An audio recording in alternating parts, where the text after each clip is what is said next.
Alright guys, we are back. It is time to start Group B for the day. It's the final week of round-robin group stage play for the European Challenger Cup. Papis facing off against Team Bizarre. There's still a lot up for grabs in this side of the bracket. Or in this group, I should say. Oh, there is a heck of a lot up for grabs. But what you need to know, the crucial information, we're going to see 3 games, one from each round of Group B. This game, if Papis win this game, Myrmidons and Papis are both locked into moving forward. The seeding between Papis and Myrmidons is the only thing left to play for throughout the day. If the Papis lose to Team Bizarre here, we move on and we haven't locked anything in yet. If Team Bizarre beat Myrmidons in round 2, then we head to the same exact scenario that we had in Group A, where if Papis beat Myrmidons, we have a 3-way tie. That is everything locked in.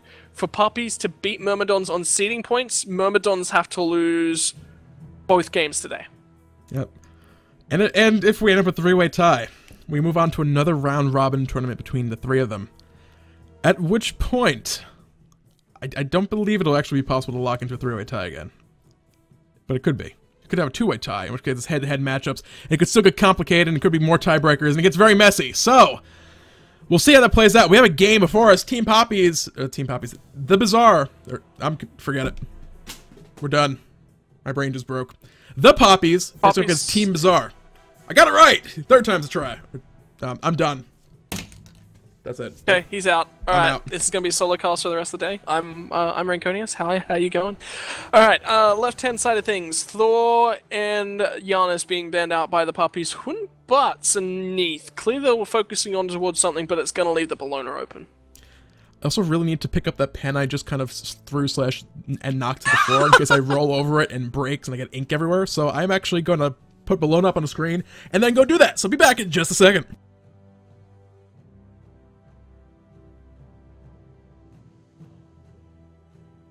I've returned.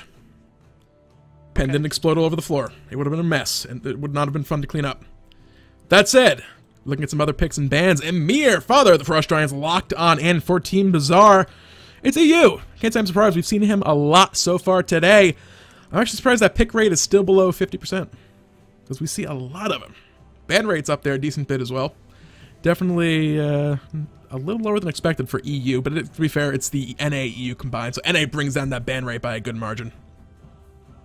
Yeah, that's the thing, right? Ymir, what does he bring to the table? I've actually been thinking on Ymir and why he's so popular a lot. He brings CC, he brings disengage with the wall, he brings slows, he brings decent damage, and he brings tankiness all in the one kit. He's really, really good in that the only thing he doesn't bring is mobility, but he picks that up anyway with a blink. There was a Jean-Qui hover there for a moment, but they're swapping things out. Going to lock in that Gab, lock in that Apollo as well to run the comp. I'd love to shoot a Jean-Qui pickup. Maybe some mind games going on. Poppy saying, yeah, we'll hover over. Maybe we'll go for it, maybe not. Maybe we just want to force you to pick up Nemesis just in case we're actually thinking about picking it up and just not actually trying to mind game you. Aha. Is it mind games? Is it not mind games? Is it mind games to counter the mind games, to provide mind games, to confuse you with the mind games? That may have made sense. If that made sense to you, you may want to have yourself checked out, because long series of words like that coming from me generally don't make much sense. So if you understood that, get yourself checked out and get immediate medical attention. Don't do it. Don't listen to him. Okay, anyway. I actually understood what you said there. It's like the mind game is the counter mind game. Yep. As well as being the mind game. I get it. I totally understand it, going through the psychology of this sort of stuff. That's what I'm interested in. Alright, anyway, Agni on the board, so Fire and Ice team comp coming through for Bizarre. So this is going to be interesting. This is an interesting setup. Yeah, Poseidon going to be getting banned out right here. One more counterban coming up for the Papis. It'll be interesting. Look at what they still need to pick up on this one. Double Hunter's always on the table. Ul was not banned out. This is the Papis. If any team is going to run Double Hunter with an Ul in the solo lane, it's going to be those guys.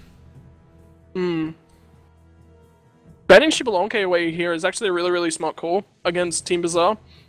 And the reason for it is Sylvanus Xbalanque gives Xbalanque a lot of room to get online. And he just becomes this intense late-game carry, right? Intense AoE team fight presence. That's what we expect to be seeing from Xbalanque. So The ban on it is purely based around the comp that they've already built up, and it's a smart ban as well. Yeah. Medusa getting looked at right now by Team Bizarre. This is actually a pretty nice pickup, but also keep it out of the hands of Warchi, which will actually, with that getting locked in right now, it's going to leave the Hunter pool pretty scarce on that side of things. They have Apollo locked in, to be fair. But will they look for the double Hunter composition? We've seen Ojaboom pick up the typical warrior laners for that solo lane as well. He's not just doing, oh, I do nothing but double Hunters. Yeah, my Ullr's really good. Ullr's still available. He's still a possibility. They're looking for a solo laner and a mage right now. If Bellona's going to be their jungler, they could stick Bellona on Ojaboom in that solo lane as well. They have some options to swing people around here. It's going to come down to what exactly they're going to look to pick up. Mid lane, Agni is not available, was picked up. They had the Yan especially go for. Looking at a Ra, Chaac as well being hovered over. We've seen some pretty decent Chaac play coming out of EU the last couple of weeks. Typically, he's an early game bully, and all too often we see people pick Chaac up rather. Ra got locked in alongside Chaac. You see people pick up Chaac, sit him in lane for 30 minutes up against a Hercules, up against a Tyr, and they finally join team fights at the 30-minute mark, and it's like, Tyr is throwing people over, surviving everything, avoiding crowd control with his passive. Hercules is being Hercules and never dying. And then you have Chaac running around swinging his axe, doing a little bit of damage, and like not really comparing in the slightest to the opposing team solo laner. Early game aggression, though, we've seen Ojaboom use it. We saw over on the Myrmidons, we've seen Mogao use that early game pressure as well. So if they play this right, it could work out well. But look at the composition they've built up. They've got a really decent sort of amount of sustain between Warchi and Ojaboom. And with that the last two picks, what they were looking at is just like, okay, well, what do they run here? If they run Odin, they've got 3 Guardians there significantly lacking for damage, and all they've really got is dive lockdown, right? If that comp doesn't work, then their damage falls off significantly, so they needed to run something else. What can we run? We can run Sustain, because they're gonna have to pick up a Creeping Curse, and because of the lack of viable options of places to pick up a Creeping Curse, it's a really, really good smart last round of picks coming through from the poppies. So we'll see exactly how this one plays out in just a couple minutes, guys. Team Bizarre really need to win this game to set themselves up going forward for the rest of the group for Week 7. We'll see if they can do it here in just a few minutes, guys. We'll be back with the match as soon as we have it up on screen and available for you guys. For now, though, stick around, enjoy the music. We'll see you in just a few. And there we go. Final little bit with the fast forward button there. Got away from me, but we're back at normal speed. Game 1 out of round 1 of Group B for Week 7 of the European Challenger Cup. Split 2, Summer Split, Season 2, all the things. I wasn't intending to go into this, but it happened because I accidentally said Game 1 in a best of 1 scenario here, so things and stuff. Invade coming out. Poppies. Production, please. Stuff. Things are wrong. I updated Group B, forgot to update the teams. My co-caster isn't saving me. He is here. The thing just updated itself automatically like it should. I don't even know anymore. Save me, please, somebody. Hello! Hi. There you are. Thank you. This slowly drowning ship is okay. I will handle this from here. My ship sunk a long time ago. I've been treading water for months at this point. Doing okay. Anyway, something I was going to point out about Bellona is that she is a guard that does require a little bit of gold to get online. Her mid-game spike is so centered around ability to pick up either a Runeforge or a Frostbound Hammer early. And then be able to use that to either jump on the enemy and then it centers your itemization point. That it's really, really hard. Bellona doesn't do fantastic out of the jungle. It's just her Eagles Rally that kind of makes it competitive out of the jungle. That's really it. Ooh, nice 2-man frost with right side. Damage follow-up, not quite there. There's some other build options as well for Bellona to actually go with. Looking at what she's picked up right now, it is the tier 1 jungle Bellona. I got confused for a second. There's some other options solo lane as well. I'm a fan of the Death's Toll Rush into the Ichval.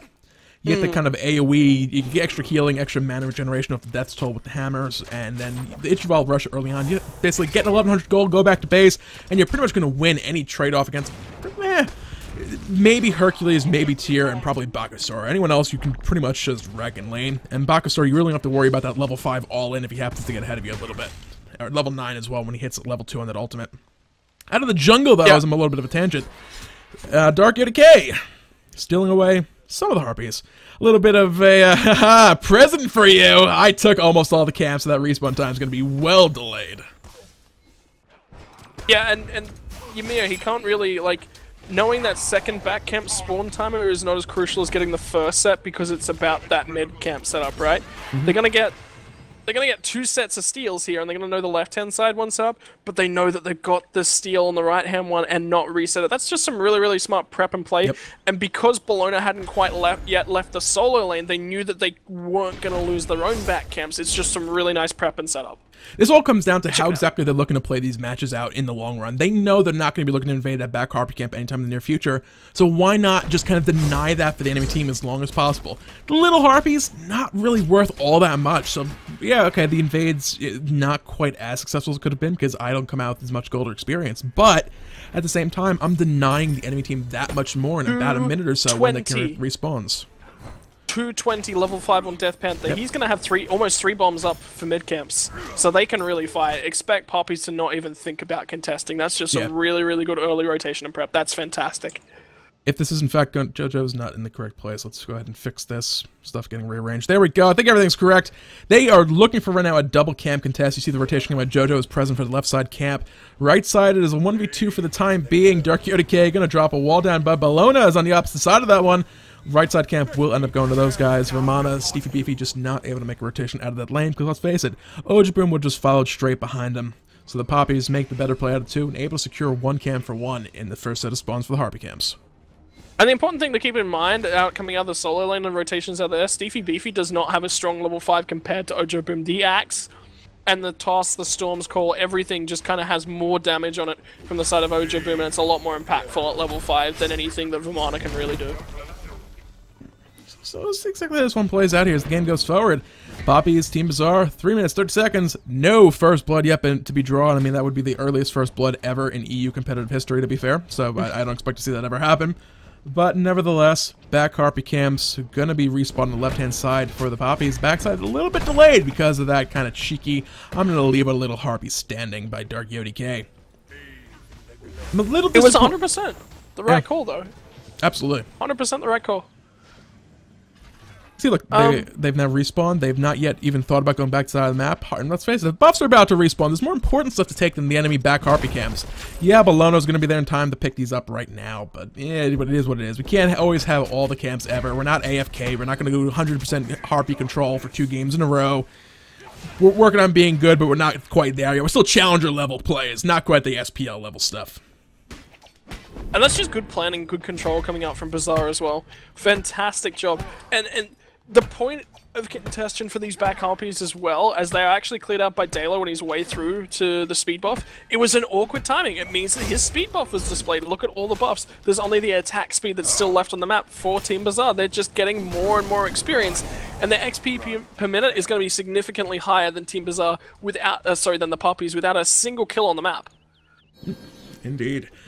So some pinks coming out. We're a little bit off those Harpies respawning for the time being, so we're going to have not much going on. Looking at these team comps overall, though, we have some interesting matchups as this game goes forward. There's no Athena on the table, so there's no major look combination coming out with that Medusa. But look at the crowd control coming out from both these teams. You have Ymir, you have Sylvanus, you have the Medusa, you have Death Panther. A lot of crowd control from those guys. Steefy Beefy's Vamana has the knock-up on Clear the Path. The other side of things, you have Disarm, you have Shockwave, you have Cataclysm, and the Serenade off of Warchi's Apollo. There's not really that. This is an Eagles Rally as well. I think I might have kind of glossed over that one. There's not really that much easily confirmed crowd control on the side. You have a silence on Stormcall. You have a knock-up on Stormcall as well if it's supercharged, but it's slightly more delayed. It's not quite big. I'm going to hard crowd control you, force you into bad position for the fight, and then we can look to jump on it and just obliterate you in the fight. And they've got a Ra, right? What they're looking for is really Ra, Apollo, Bellona all dictate that you want sustained fights. But look at the opposite side. Team Bazaar, they're going for bursts, they're going for circles. Wrath of Terror, Rainfire, Medusa with the Petrify, Ymir's Ice Shards, you know, everything is just about woof, gone. Right? Vamana then's the only sustained fighting that they've got, so what they really want to do is get some aggression down, and Archangel's been a little bit caught, he's taking damage! Sasuke is going to secure that one, but in comes Warchi. Fight does continue right now. Warchi trying to do what he can, but he's caught in the middle of 4 members and will be brought down. 3 kills coming out for the Team Bazaar side of the board. Ojaboom going to be forced to run away from this one. Tier 1 tower is very much a threat with minions present. they'll have a lot of time to work with. They're about to lose most of those. Actually, there's a full wave. Those are the melee minions were hiding behind that wall that was thrown down by Dark Yodi K. They will finally fall, but the tier 1 tower will fall 6 minutes 50 seconds on that one. That's 500 gold for the team. 3 kills. Look at that golden experience lead right now in the back of that one first big team fight we just had come out. Yeah, one team fight, and then all of a sudden they've got a lot of control over Gold Fury, they've got a lot of control over both sets of mid camps. Look at the wards immediately placed down. They're significantly in front in terms of overall control from that one tower pickup. And they can snowball it so effectively. Yeah, they haven't controlled mid camps 100% to this point, but who really cares? The opposition can't contest them now. Ra can't walk in there. Ra just can't. That's too risky. He can't go anywhere near it, so that's a really, really good setup coming through from Bazaar. That's some pretty good wave clear, able to bring it down just one Solar Blessing and Celestial Beam, and the wave is dead, so Archangel's going to be able to farm up pretty effectively without putting himself at too much risk. The issue is going to be, like you said, he is Ra. There's no proper escape or movement abilities. It's all down to how can you make use of your passive, use abilities, make yourself move that much more quickly, which may not necessarily help you get out of a fight, because let's face it, movement speed is nice, but it is no dash, leap, blink, teleport, portal through wall, or what have you to let you actually escape from an engagement. Yeah, and escaping from the engagement, right? Look at the composition. Blink, Route the Terror, grab in the left-hand lane. Warchi gets a double-man serenade, at least a nice response. Dark Yodi K on Ojo Boom with the help of Vamana. Steefy Beefy. They're going to get one in their kill column, and that's fantastic. But yeah, you mentioned it. Not able to escape from an engage comp when there's a Blink Ymir, there's a Path of Flames, Noxious Fume, Rainfire, Wave, Flame Wave. They've got so many ways that they can knock up. Ra's just not a good pick into a composition like this. Archangel getting caught by that Frost Breath as Dark Yodi K, Celestial, Searing Pain, connect on a Death Panther, but then follow-up damage, not quite there. Warchi, arrives to the party now in a 1v3 as David Arnaz might look to help him out here. He will be able to get out safely, but are they going to look for the engage? Nah, just going to sit in that Solar Blessing, heal up a little bit, as Team Bazaar kind of disperse off to do their own things. The crucial part for not having the re-engage there was that David Arnaz had already burned the Cataclysm, so they can't re-engage without the Cataclysm. That's their major fight spell. Dalo wasn't quite there to Eagles Rally, right? So they just had to fall back. There was nothing left. They couldn't keep chasing. So good call. Yep, absolutely. Right-hand side mana buff getting picked up by Team Bazaar. We'll see what they look to do going forward. They have a nice little lead at the 9-minute mark. Mid Harpies are about to spawn. There was no one there at XK. You were looking for it. Blind grab through the wall. Unfortunately, nobody even close. Left side Harpies getting picked up by these guys. Right side going to be going over to Dalo. Keeping things even for the most part. A slightly more optimal pickup by Team Bazaar, splitting that between 2 members of the team. Gold Fury is up. Mid Harpies are down. You think we're going to see a Gold Fury fight in the next little while? Or Team Bazaar just going to kind of keep roaming around the map looking for just pressure and picks? The problem with the Gold Fury fight for Team Bazaar is that it's a big chance for the Puppies to come back in. They're already up, and they're going to continue to slowly grind further and further ahead if they continue to be up, right? They can grind out, they can go, alright, we can get both sets of mid-Harpies. We lost them this time around, another 3 minutes, we'll pick up the next one. We're actually they're gonna clear wards. That's what they're doing. They're clearing the wards and then getting the heck out of there. Alright. So what they can do is they can look for some buff contentions, they can look to rotate around those buff timers and just look and wait for Dalo to be on the right hand side of the map. Ojaboom doesn't have a teleport, so Steefy Beefy can put a lot of pressure down and they'll rely on where the buff timers are, whether they can contest them and where Dalo is. I want to see Team Bazaar forces Gold Fury right now. They should be aware of the fact that that teleport was just used by Ojaboom and that Steefy Beefy can use his teleport to join a Gold Fury push. They're clearing out the wards. There's a teleport coming in. It's exactly what I wanted to see coming out from these guys. They're going to force the fight right now. Ojaboom is going to start making this rotation over, but he's going to be late to this party. Gold Fury down already. But the Blink Cataclysm tags 3, and now comes through the ultimate from Dalo as well, who's doing what he could, but there was a fantastic Petrify. Jojo, but Warchi's on the backside. That's a really rough positioning, but he's doing some nice work. Steefy Beefy picks up the first kill into Dalo, though, and they're going to keep chasing afterwards. Archangel gets picked up as well. That's going to be an additional couple kills onto the side. Teams are blink forward. Dark Yodi K. Whoa, the Frost Breath connects as well. This could be a 3rd kill coming out of this fight. Health bars are dropping, but Arnaz is going to shield himself up. The Frost Carpet is good. XK with the damage stuff coming out from him will secure that kill. That's 3 kills and a Gold Fury. The lead for Team Bazaar is slowly but surely starting to build. Yeah, and look at that. They called the teleport on Ojaboom's part. Steefy Beefy immediately teleports out. Just control over the solo laners, control over where Dalo was. Dalo wasn't able to get through deep into that fight because he was a little bit back on the initiation. He wasn't 100% there, but Tuxie, he's taken a lot of damage from trying to take this tower, and Apollo's going to come in. Yep, he's going to kill Edixay immediately. Use those moves to tumble back on out to safety. Jojo not going to pursue that issue at all. He took a lot of poke off those couple little hits he took just starting that fight up. Where did he actually come from? Apollo? What? He definitely didn't come back from base. His mana bar... okay, that's from the across the sky. Was that from base? I was like, mana bar. Why is his mana bar so low? The across the sky drains mana like crazy. He doesn't have transcendence. I'm like, I'm just putting the dot... I'm connecting the dots and gradually realizing what's going on. It's like, where was he? Tier 2. Yeah, that's where it was. That's where it was. Figuring things out. Casters. This is what we do. Yep. This is what we do. And when we don't do it, we pretend we know what we're talking about. Exactly. Yeah, Are we really just the world's best con artists? Is that what our position entitles? David Arne is going to get found out in Frost Breath. Yep, and stunned. Drop down. Cataclysm going to come on out, trying to stay alive, rolling out back to safety. As if I commences with Wrath of Terror on the back of a plane, going to find two. Dark Decay getting focus as he does arrive. Dalo, though, is going to be the next focus of what they can do from Team Bazaar. Dalo's incredibly great Frost Breath from Dark Yodike. And now the focus is going to be on towards Watchy as Jojo rotated. He wasn't even a part of that fight. Nojo Booms had to walk the entire way over. Gets hooked over the wall. It's fantastic from Ataxi. They can now look to chase down Watchy. Yep, they'll have the rollout available in just a little bit. There's a slow coming out from the Umbrella Ring as they look to close this one out. Stun is good. Beads forced out of Warchi. They're trying to find the kill. There's the rollout. The moves, not the rollout. What am I on about? Wrong! God! A movement ability came off cooldown he used and he got back behind that tier 2 and to safety. Now Poppies looking to stop the possible invades coming from Team Bazaar. You see David Arnaz rolling forward. Gonna see that speed buff getting taken away. And this is where the lead starts to snowball away from the guys on the team, on the Poppies, right? They didn't get that first gold Fury. They were behind because of the camp setup and the way that Ymir controlled the jungle from that level 2 point.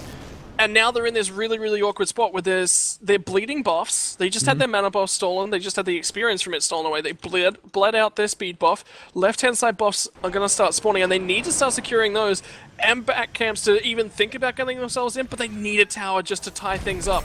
And it might be on the left-hand lane. Yeah, they could look for it. They won't have timers on those left side buffs, which are just now respawning. They will see them respawn. They could potentially say, you know what, let's make a rotation over there and try and steal those away and keep Poppies on against the ropes as much and as long as we possibly can. But it's going to be a big rotation. See some guys going back to base. The possibility isn't there. Attack speed buff could be a possibility. Mid Harpies are down for about a minute and a half longer. And the Gold Fury is going to be up in about a minute, so look at the inventory. I was expect to see the ward battle start going out. Look at Team Bazaar's inventory. Everybody has wards. Most of the team has sentry wards as well. They're going to look to force the issue once again. Teleport's coming up right now for Seafy Beefy. They're not going to have that timing advantage coming out with the Ojibooms being down and able to kind of make a 5v4 fight happen at that Gold Fury. But they can definitely look for the fight. They have the lead. They have the advantage. Yeah, Bazaar are up at 6k gold at this point in time, and that's going to start manifesting in some pretty significant items. You can already see an Executioner online for Vamana. Medusa sitting at Transcendence RC, that's a really, really nice spike, but Ataxi's looking for an engage on the left-hand side, gets punted away. David Arne is just like, no, get out of here. But also look at the wards placed from everyone on the board at the moment. Look at Ataxi, he's at 8 wards placed. He is really, really leading the gold, the vision placement for his team. And that is kind of even across the rest of the map. And then David Arne is so far behind, and Dalo's only +1. Dalo, lift your game, buddy. Wards win games. Yeah, yeah. And then there's Boosh, who's placed like 1 ward in like ever in the SPL, and he's Boosh, and he's absurdly good, and he has like top kill count and KDA of the SPL like overall 2 seasons running. So to transition to, oh, Boosh doesn't need wards. I don't need wards. You are not the Boosh. You need wards. It's picked up for elsewhere across the team, right? But yeah. Here in this sort of scenario, Dalo's behind. He needs ward coverage. He's being covered out by the rest of the team, but it's not enough. But it gets easier as they come further and further back into their jungle. That's where it starts to get easier, is when they come back further and further. Dalo's starting to spend a lot of time on this right-hand side of the map as well. Ikaval are out first before going into the Frostbound Hammer. Fantastic for a lane, but not so good when you're in the jungle. Team Bazaar are going to get the Gold Fury, and then they're going to look for a fight immediately after. Snipe barely going to miss hitting on Dark Yodi K. They can now look for the re-engagement. Archangel, I believe, just beads out of that one. And he will be okay. He will survive, but look behind the back lines. That's a Steefy Beefy waiting. The Stone Shield avoids the follow-up damage. Looking for an Umbrella Ring, not quite connecting. Steefy up in the Colossal Fury, staying alive because there's no anti-healing, but that's about to wear off. Yeah, Warchi, though, is going to be picked up by Jojo first, and the next focus goes on towards David Arne. He gets killed off, and Dalo's the only man left. Ojo Boom teleports in, but they kill off the tower, and they kill off the teleport. Ojo's forced to try and push on the right-hand side of the map, because there is no way in the world he can save that Phoenix. Yeah, he's going to slip push, answer back a little bit, but the tier 2 is falling rapidly. Archangel, he has good wave clear. He can burst it down. They're going to have to go through it without backdoor protections, and the respawns are coming up right now. They're going to make the safe call, go back to base. They're playing this game very well right now. There's no need to get greedy and look for the big objective early on. They can just say, we forced the fight at the Gold Fury, we forced the fight at the Gold Fury, we forced the fight at the Gold Fury. Why not do that exact same thing here in a minute with the Fire Giant? Get the Fire Giant buff, and then more safely take the remaining objectives on the map.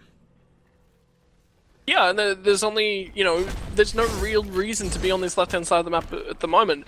Sure, Vamana, send Steefy Beefy over there if you want to split push. He's got the teleport, he can really put the pressure down. They're going to trade out for Warchi. Warchi can put the pressure on the left-hand side.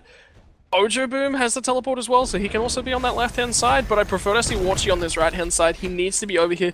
Ojo Boom is going to lose the matchup no matter where he is, right? He can't help wave clear. If Warchi's in the left-hand lane, the teleport's a lot quicker than Across the Skies is because it's got channel time and then it starts taking off and then you got to travel, right?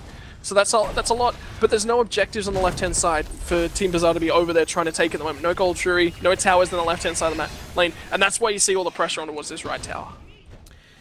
Yeah, it's a 4-man grouping right now. Medusa, Jojo, 1, 2, 4 are facing Warchi in that left lane. The level advantage and gold advantage and item advantage, for that matter, is definitely in favor of Jojo. You can see Warchi not really looking to box us back and forth. He's about to have a minion wave in to help out Jojo, who's now heading back to pick us attack speed buff. The nice little glimmer of hope for these guys, if the Fire Giant were started, would be the fact that Jojo has to walk across the map. They're going to go ahead and disperse back off. Poppy's realizing a couple guys just went back to base. We don't have to hang around here and guard the Fire Giant. We can pick up some buffs, pick up some farm, and look kind of even things out a little bit. We're not necessarily going to get ahead on the back of a little bit of farm, but the later the game goes, the less that overall percentage lead is. Oh, Warchi, you're in a real bad spot, but now actually a really, really nice set of rotations is actually going to buy him some space. That's fantastic. That's great awareness from Dalo and from Archangel to get him the space that he needed to get out of there. For sure. It's going to force those guys back out of the jungle. They were definitely looking for that pick on the Warchi. If nothing else, they would have forced the Across the Skies, but the counter rotation was on its way. And fortunately for Bazaar, they had vision of it, were able to respond in good fashion and keep themselves alive. So rotations coming on over back towards the red side of the map. The Fire Giant dance about to start back up. If Poppies leave them alone over that side of the map for a little too long, they'll just go straight for it. Steefy found that tier 1 tower despite Ojo being there defending it. Blink in, then they're going to get the freeze on towards Ojo Boom. Down comes the Shards of True Ice as well. They're really trying to burn through him. Archangel did drop a nice beam through, and Steefy Beefy, well, I mean, he's got his ultimate. He's that half health bar, that's just a bait. That's just kind of like, come at me, I'm only half health. Ojo Booms, however, that's a lot less of a health bar than you really think it is. Yeah, that is for sure. So the dance left lane still continues a 4v4 standoff as the right side tier tower is on the side of Team Bazaar. They have to be careful. It's still a dive at this point in this game. They have a strong lead. They have a good experience lead as well. But they are not necessarily running completely away with this game right now. The Poppies should not and probably cannot. Oh, you can underestimate them. But they definitely should not underestimate the Poppies because they expecting if anyone can come back from where they're standing right now, the Poppies would definitely be up on my list of teams able to do it. I think they're one of the strongest teams in EU at playing from behind. I really do. They're a solid all-around team, but check out the grouping from Bazaar. They want to... Steefy Beefy is like pretending to be zoning, and they're like, oh, we want to catch. But yeah, when you sit on a ward, you can't really do that. It doesn't matter right now. They know that they're all over there grouping up looking for the attack. That kind of indicates as well, we're going to go ahead and turn on you. We're not committed to the Fire Giant right now. So if you guys come out over, we're going to start this fight up. We're actually about to take to the skies right now. More likely not enjoying this fight up because it is on. Archangel gets caught by the Frost Breath. Able to avoid the carpet. And he's going to get pulled back in, though, by Edixke. Watchy's just now taking to the skies on the left-hand side of the map. Archangel's in a sliver of health. This might be a little bit too late to start coming this way. He's getting dived underneath that tower. He manages to live a lot longer than he really should have, but Stevie Beefy with the ultimate to kill that one off. Dark ODK confirms Ojo Boom as well. And suddenly Watchy's here, but there's only 2 members to fight with him, and that's not really enough of a health bar to really do anything for Watchy. Yeah, it's going to be a 3v5 contention of this Fire Giant if they want to look for a Team Bazaar, very much in control. There's a Blink coming out, looking to lock down some kills. David Arnaz with the Wrath of the Gods about to be brought down, and Stevie secures that kill. Steal potential gone, looking for War Cheek as well. The grab was good. The rest of the team had already gone off to their, towards that Fire Giant pit, not quite expecting it. Like, oh yeah, I got him, guys! Kill! Ah, you're gone already. Well, shucks. It's delay though, because he used the moves to get out of there. So Watchy now can no longer do anything about that Fire Giant. And Dark ODK is just like, I want to do it. I want to poke him. I want to dive him. Yeah. But I'm not going to risk it. Yeah, probably the wise decision, in all honesty. They're playing this very, very well. They're not letting the greed get away ahead of them. They're not saying, oh, we have a 10,000 gold lead. We've got this in a bag. Let's just kill all the things. They're keeping their heads about themselves. They're playing this very cautiously, almost like a game of chess. Like, okay, this is what we have, this is what they have. Let's go take this objective. We got that objective. Okay, let's go take this objective. We want to fight. We got a couple kills. We can then take this other objective. Everything's kind of at a neutral point. Let's just kind of move around the map, kind of just see exactly what they're going to look to do next. How are they going to look to play this out? They're going to send Warchi to split push. Okay, let's send Jojo in response to that. He's more than capable of handling Warchi right now. They're playing this almost methodically by the book, and it's working very well for them. I'm really interested to see if the Puppies can actually do this, because we were talking about it, right? They're the team that can. They're the team that can. They're always the team that can. They had a couple of really off performances towards the back end of the Challenger Cup. Mm-hmm. They were looking very, very strong in the first couple of weeks of the knockout competitions, and then all of a sudden they just sort of fell off a little bit. I really want to see him come back. Swalo's not here, and Swalo's one of those big players, and Archangel's... I mean, we've seen Archangel in the mid lane last week, right? And he did okay. But he didn't, overperform. He didn't underperform. But Swalo is always out there, and he's such a carry figure, and he's always on gods like Giannis, like Agni, things like that. I don't... Look at Ra. Look at the items on Archangel. He's only finished a second item. He's so far behind. He is so far behind. You can see that reflecting the damage shorts as well. Actually doing a decent job keeping up on that. The blanket, the engagement coming in. Nojima in the backside. Stormcold is up trying to do what he can, but Dark ODK finds a quick kill onto Archangel backside of this fight. Daylo in the middle is one trying to do what he can, but his health bar is rapidly dropping. Pulled back on in, going to force the beads. Big baby pops on out from Stevie Beefy, looking to chase down. Good wall from Dark ODK. Finds that kill for Stevie. Yeah, Stevie's not quite done. He wants to kill off David Arnay as well. Oh, Jaboom's going to come into this one. Warchi's going to drop the ult and rejoin the fight, but it's not really going to be much. This one, Team Bazaar, they're looking like they got it in the bag. But Puppies, there's still... The respawn timers are at such that they can probably think about pushing on towards the Titan, but it has to be a full commit from Team Bazaar, because if they don't do that, then they're at risk of losing so many members that they might just lose too much in response. And you can see them, they're like, okay, not even going to go for it. Smart idea is to take all the Phoenixes at once, and they got the Petrifying to Warchi. Pull in on David Arnaz as well. Frost Breath with all the abilities coming on out. Wall to say you're not getting out of this one alive. Death Panther picks up that kill over the wall. Warchi, or around the wall rather. Jojo able to find a couple more hits on Warchi, but he made it back to that fountain. And Jojo was able to make it back out of that one safely. Yeah, Warchi though, he's looking at Dark ODK. He's actually going to need a Frost Breath for it. And down comes the Shards of True Eyes as well. Trying to do what they can to Warchi. He lives with a sliver of health, but the defense is now severely stunted because they're down to their third and final Phoenix, and Taylor's trying to do what he can. Eagles rally on top of Death Panther. Can he find him? He can't find him with Dark UDK with the Frost Breath securing that one, and now it's down towards the last sort of sliver of hope for the Puppies. What can they find here? Archangel's in trouble. Ojo Boom and Warchi are doing a lot though. Yeah, they're trying to zone these guys out and keep them at bay. There's a Blink Cataclysm coming out. This could be a couple kills. Warchi is present in the middle. One Ojaboom picks up the kill. Stevie, Colossal Fury off cooldown. The baby is out once again. Frost Carpet drop down, finding damage. Celestial beam through the middle of the team as well. Unfortunately, not connected for damage. Stevie using the extension of that Colossal Fury to his advantage. Now clearing the path back on out to safety. There's no stopping that baby without some big anti-healing on the side of the Poppies, and they just don't have it right now. They've got absolutely nothing. yeah, you mentioned it. No anti-healing whatsoever, and Divine Ruin online for Agni. So the healing that comes out from Ara, the healing that comes out from Ojo Boom and Warchi, even with the lifesteal, it's just not there. They can't sustain fight because they've got Wisps, they've got Steefy Beefy's ultimate, they've got all these tools that they can really use from the side of Team Bazaar. And what are the Papis got? They've got a Ra that hasn't finished the second item. Was that Weeding Curse just picked up, or did Ojo Boom have that earlier?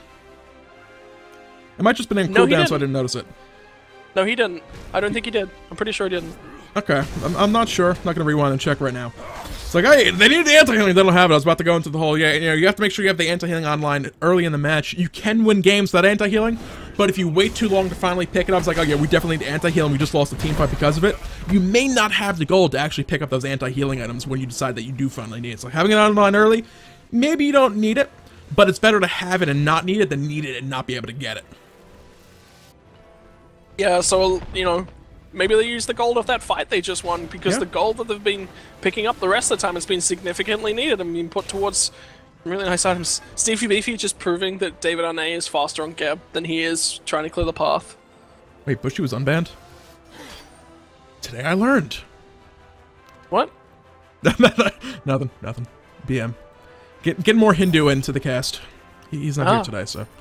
Apparently they stole his room. So, which is unfortunate for him. That's gonna come through. Yeah, there it is. It's it's a blink into it, looking for the Cataclysm, the engage coming through from the guys on the side of Bazaar. They're trying to do whatever they can. Warchi, though, he's gonna find one kill, so at least something online for the Papis. What can they find now? They're looking to close this game out if they possibly can. Team Bazaar is now the red team. Client things, apparently. I didn't do it. You didn't see me go into the thing and change it. It's very bizarre of the client to have done that. Yeah. That's really weird, but Steefy Beefy's up in the Colossal Fury just so they can get rid of this Phoenix, which means that there's no Phoenixes left standing and there are 0 resistances on this Titan. It's at the lowest possible health it can be if they want to finally secure this game up. Archangel was the focus. Titan, it's at 30% and dropping. This is going to be the game, and Papis lose in their opening match of the day to Red Team, or Team Bazaar, whichever you want to call them. Not a production thing this time for once. It's like, I don't know when that happened exactly. But yeah, Team Bazaar gonna take victory of this one. And what does this mean? Because let's face it, I am not a guy to ask about numbers and stuff and situations. I'll let you cover that while I update the scores. What does this mean? You've got to remember that coming into today, the results from last week were 3-0 Myrmidons, 2-1 Papis, Bazaar at 1-2, and Moonmen at 0-3. Moonmen just forfeiting absolutely everything from today. So suddenly, everyone gets a bonus win. So we're sitting at 4-0 for Myrmidons, 3-1 for Papis, 1-2 for Team Bazaar. Team Bazaar just won, so they're moved up to 3-2. They were, they're 3-2 now. Papis. All the teams are actually up +1 overall because they all have technically won a game against Moonmen. I included that in the stats on screen already because those games won't be played. So that's kind of, it's semi-reflecting later on in the bracket, but at the same time, all those the other 3 teams essentially have +1 wins today. Yeah, so at this point, if Team Bazaar beat Myrmidons, then it goes on to a playoff between Myrmidons and Papis. If Myrmidons lose that game to the Papis, we have a 3-way tie again. If Team Bazaar beat Myrmidons, then they progress and the Papis will not. If the Papis lose to Myrmidons. That's how it goes down. So who needs to win round 2? So if Team Bazaar wins round 2, Myrmidons are progressing no matter what. Myrmidons progress into a tiebreaker. Okay. No matter what. That's the Team worst Bazaar need to win game 2 to keep their hopes alive. Yes. Okay. If Team Bazaar win and the Papis win, then we go to a 3-way tiebreaker. Team Bazaar win and the Papis lose. Bazaar and Myrmidons move forward. If Bazaar lose, that's it. It's Myrmidons and the Papis. All right, guys. And it's going to be Myrmidons at seed 1 and the Papis at seed 2 no matter what. All right, guys. Well, that's the situation as things stand right now. We'll see exactly what's going to be coming up here in just a few minutes. Stick around, enjoy the music. We'll be back with another game in just a few.